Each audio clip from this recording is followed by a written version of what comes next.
Hello and welcome back to another Theatre Thursday. Today, of course, I'm joined by the lovely Beth. Here she comes. Hello! Hello! As if by magic. It's like we're in the same room. Remember those days? Hello! Hello! Are you excited for another Theatre Thursday? I'm very excited, and I'll tell you for why, Christian. This is the first Theatre Thursday where we're reacting to a video voted for by our audience! Yes! What did they vote for? I Dreamed a Dream. Lea loving. We do love us some Lea. Keep commenting, keep subscribing, and let us know what you want to talk about. Ask us questions and get some answers. We're going live. We can't wait to connect with you all. We can't wait. Shall we do it?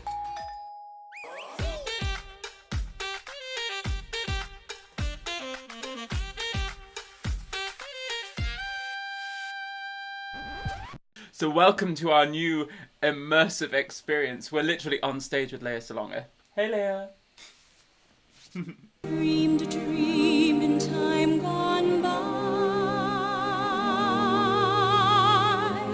when hope was high and life worth living. I dreamed that love would never die. I dreamed that God would be forgiving. Such a beautiful start. Her eyes, her storytelling, she's wholly immersed in the memory. And she's taking us there. She's not just sort of reflecting on it. She's wholly immersed in it. The look to the side, she was beginning the conjuration of this memory, and just a really subtle movement of her eyes from the side to the middle and then up. She was bringing us into the world of the memory, and like you say, in the moment, in immediate moment, living within that time of innocence for her. And like you said in a previous video, it's master manipulation of an audience. It's that focus that just draws us into her. Bringing us into the world Absolutely. that she's creating. And she went for a bright, innocent... I mean, generally, Lea's voice, she does go for a bright placement. But here, she uses that to bring us into that dream, young and exciting and innocent. I dreamed that God would be forgiving. What does she need forgiving for? Is it that she's had a child out of wedlock at that time? Is that the thing she needs? She feels like she needs to seek forgiveness for. There's a lot in this song about things that she's found joy in that are now shameful to her. Is it that she's been taught that things that gave her pleasure and joy she should now feel ashamed of? And it's just the innocence of thinking that you understand who God is. In a childlike mind, God is love. God is a father figure who will always look after you and forgive you. And now she's realising as a woman that isn't the case. Forgiveness isn't easily come by. Fantine is only on stage for such a short space of time, and she goes on such a journey. And just in this song, you'll see that she goes on such a change. The transition between this first verse and the second verse is a massive emotional shift, and we're about to see it play across her face.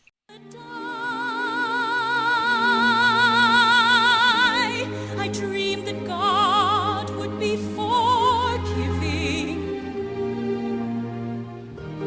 Then I was young and unafraid, and dreams were made and used and wasted. I just love that she made that choice with the character. She's someone who's lived life. She's flirted and she's had fun. And she's looking back with that smile at a girl she was. Totally. We just witnessed an age transition in that moment, from the young girl, the innocent young girl, to the experienced young woman. And yeah, I totally love that she is remembering how much fun it was and how much power she found and empowerment that she found in those moments of flirtation. Often in portrayals of Fantine, people go for the woe is me, no hope, she's had a hard life and she's had no joy. Victim. The victim, yeah. Whereas actually, to see that she has lived and she has found joy in life, it actually makes the loss of the dream so much more Because she's taking responsibility for the choices she's made. It was a choice to do the things she's done. And it wasn't a choice to be left high and dry by a man, as we'll soon find out. She still made the choices that got her to where she is. And she's owning up to that. She's not shying away from that. She's not saying, none of this is my fault. And I think that, again, might be why, as you said earlier, I dreamed that God would be forgiving. She's owning up to the fact that she has made mistakes that have put her in this situation. Not necessarily mistakes that we'd see nowadays as women, because any woman should be free to pursue what they want to pursue. But in those times, it would have been seen as a massive mistake for women to do what she's done. The woman would feel the blame more than the man back then. Yep. And sometimes nowadays. It's true. There was no ransom to be paid, no song unsung, no wine untasted. But the tigers come at night, with their voices soft as thunder, as they tear your hope apart, as they turn your dream to shame.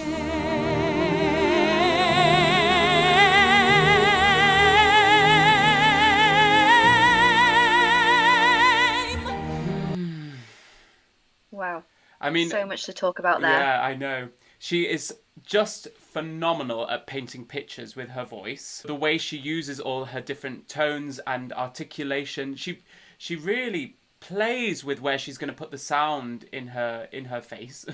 I just thought then the dream versus reality, the thing that we sort of noticed also in On My Own, when she's talking about the reality of life, she goes for that more weighted, grounded, legit, dramatic sound, really behind the lips and dropped jaw.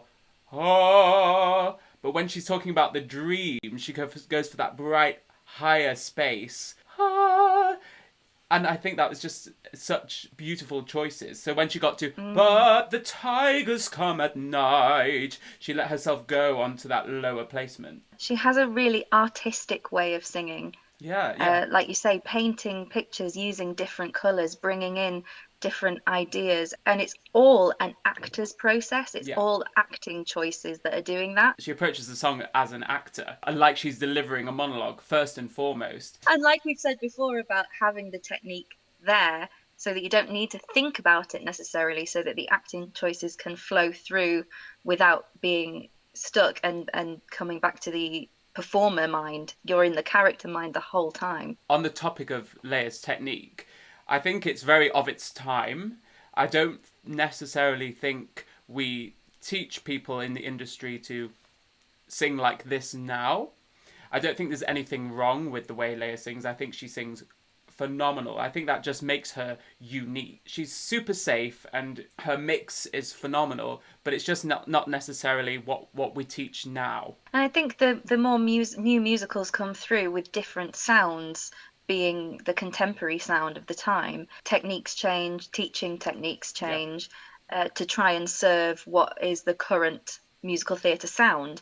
And her musical theatre sound is a very classic one that lends itself perfectly to musicals like this. Doesn't mean to say that she can't do anything else. She is perfectly placed for this type of musical. Singing teaching has to change because what's required of musical theatre performers changes all the time. Different musicals come, different styles of singing. As musical theatre performers, we're expected to sing so many different styles. That blows my mind all the time. When people look down on musical theatre performers, when it's like, oh, it's a bit too musical theatre. I mean, we are expected to sing so many styles, and we are multifaceted. We have to do so much. We have to keep up with the times. I've watched some other performances of Lea. Well, I've watched a lot of performances of Lea, and I do think that she does keep up with the times, but she just stays true to herself as an artist and what she's comfortable in. You know, she's sung like this for a long time, and she knows she can do it. She knows she can do it safely, and that's the main thing. I say to singers who are training, as long as you know what you're doing is safe for you and you feel comfortable and able to express through the way you're singing, then that's you. Every performer, every body is different. Yeah, and this is her iconic trademark sound that she's built a career on. And it is we safe. love her just as she is. We love her just as she is. And it is super safe, and she's always bright. I think that's the key, is that she keeps the sound here, and no matter where she moves in her voice, whether she's putting the sound behind her lips or she's moving the sound up, raising the soft palate and going up into her head, she keeps the sound grounded forward in the face. It acts like an anchor. So instead of like completely dropping the sound to ha, she keeps it here, ha, then it's easy to transition through the voice for her. We talked a lot there.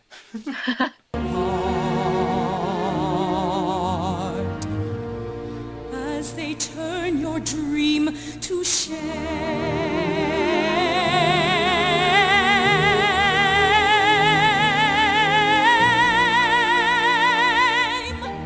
Shame. I mean, number one, I have to just mention that her airflow was just phenomenal there. The higher she went up in her voice, she didn't push any air. She kept it steady and secure all the way through that shame. I know you wanted to talk about highlighting the word shame. The idea that, and we've talked about this before with these musicals, Les Mis, Miss Saigon, the idea of dreams being so important to the characters. And so the fact that Fantine is saying, turn your dreams to shame, that's an incredibly powerful and hurtful thing for a character in this world. Absolutely. And dreams keep us going. Dreams are what has kept Fantine going through all the hard times that she's faced.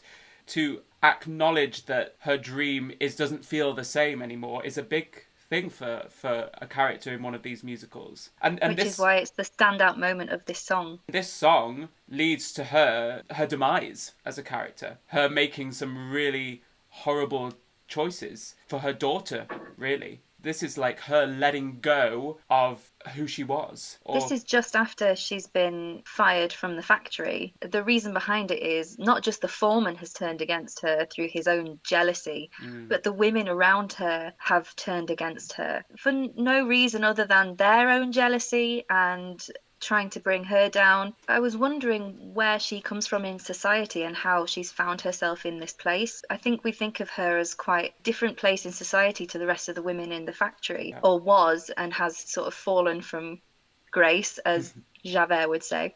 There's an element of jealousy there from the other women, like she's an outsider. We don't know where Fantine has come from, and it's not clearly stated in the book, in the novel either, where she's come from. But we do sort of, I mean, just by what she's wearing here compared to the other factory workers, we do sort of think that she was of higher status and she's fallen and come upon hard times. I just want to touch upon that this song does lead to the character making some massive changes in her life and massive hard choices. The fact that she agrees to cut her hair off. In the novel, she agrees to give away her 2 front teeth. That's somebody who has completely lost hope. He slept a summer by my side. He filled my days with endless wonder. He took my childhood in his stride,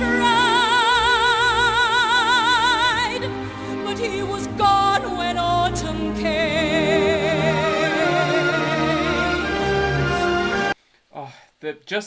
Something so simple as clutching that locket. And we don't ever hear it, do we, in the musical of what is in that locket? No. No. But it's always there. It's always a prop for the character of Fantine. So she sells that as well. Yeah, so we obviously know that it's something important for the character. Something connected to her child and the man she loved. And I just thought it was so poignant that there's still hope there. And there's still a feeling of love and joy and passion about that time in her life. You know, you could see it in her eyes. And it's so interesting that she can recognise that she was taken advantage of. He took my childhood in his stride. She knows that he played her, but it still doesn't stop her from wanting him. You could just see her remembering the warmth and the love that she felt. A piece of her heart stays with them. And I think it's actually poignant that also it's near her heart, because a piece of her heart is in that memory, is in that dream. and still I dream he'll come to me, that we will live the years together. But there are dreams that cannot be, and there are storms we cannot weather.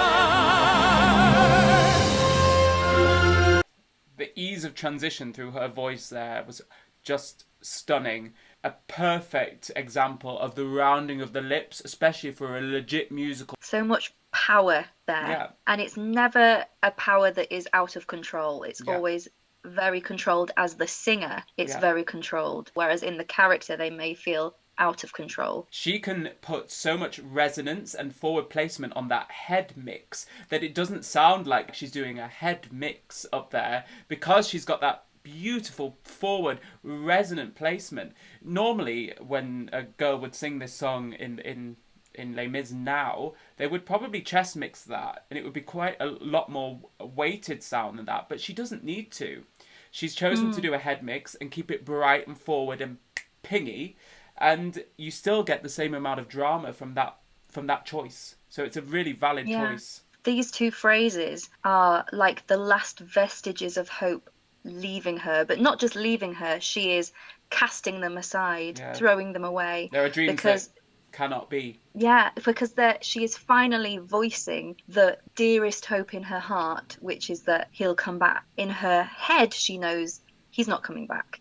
In her heart, she hopes it's true. But by saying it out loud, it's like saying a wish out loud. It'll never come true. She's saying it out loud and also saying, that is something that I know now will never happen. And we know what happens next. It's that head versus heart, which is a theme that comes up a lot, especially in Les Mis.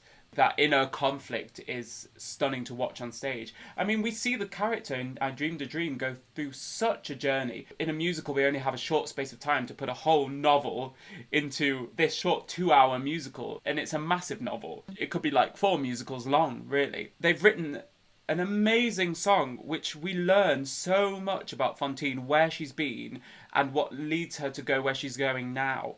And I think that's incredible for a performer to experience in this song. As an actor, as a storyteller, we've condensed all that journey into one song, and it's just exhilarating. During a song where a character is telling us about their experiences, I think we forget quite a lot of the time with these massively successful musicals that it's quite difficult to make an audience care about a character sometimes. Yeah. If they're just telling you the sad things that's happened in their life, sometimes an audience can switch off and think, I don't know really why I'm supposed to care. But I've never, ever felt that way about a character in Les Mis. I'm invested in all of them. Even Javert, I care about him because he's so brilliantly written. We have to see one side of the character. We have to see the hope. We have to connect to the character before we can give sympathy for the character. We have to really be invested in that character's journey and story. We have to see that hope of Fantine, where she's been.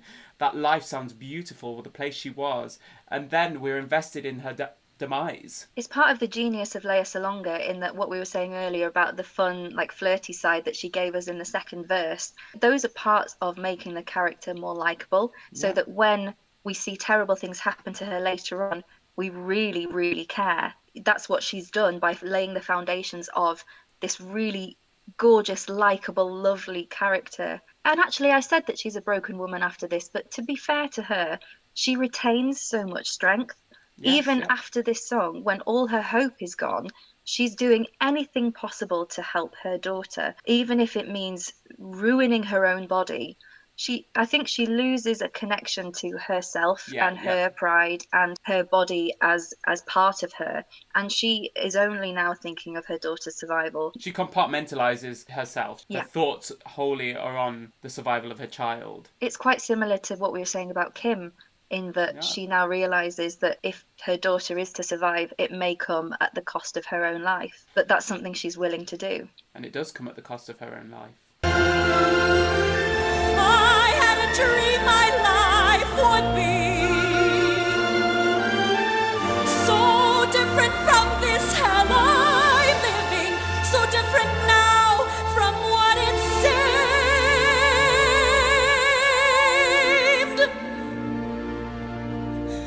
Now life has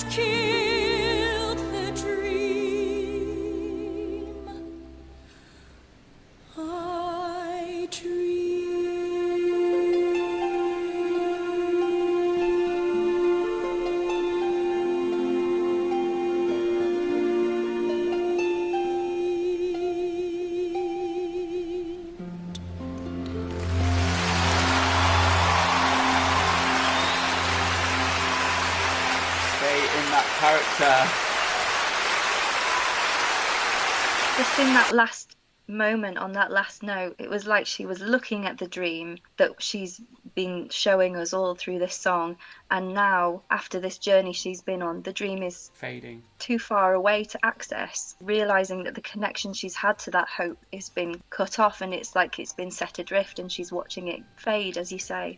I even felt that on the holding of the last word, dream, throughout that last phrase, as the music sort of fading away in the background, she's holding on, like that dream is fading away and she's watching it leave. And like you said before, she needs to do so little to engage us. Her belief as the character and her eyes. And that's all she needs. The skill that she has with just a look, the talent. And just to go back to this last section, the fury that we saw it's just like she was then. shouting at the world. Totally. You've given me a glimpse of what my life could have been like, and then you took it away. How dare you do that to me? She's screaming at the world, like you say, but there's no one person you can hold to account for that. Maybe the man who left her. Like you said earlier, she acknowledges that they were her choices. They were choices that she thought at the time would lead to a life of happiness. She's angry at the world, but she's also angry at herself for ever believing that that future was possible. But we can all relate to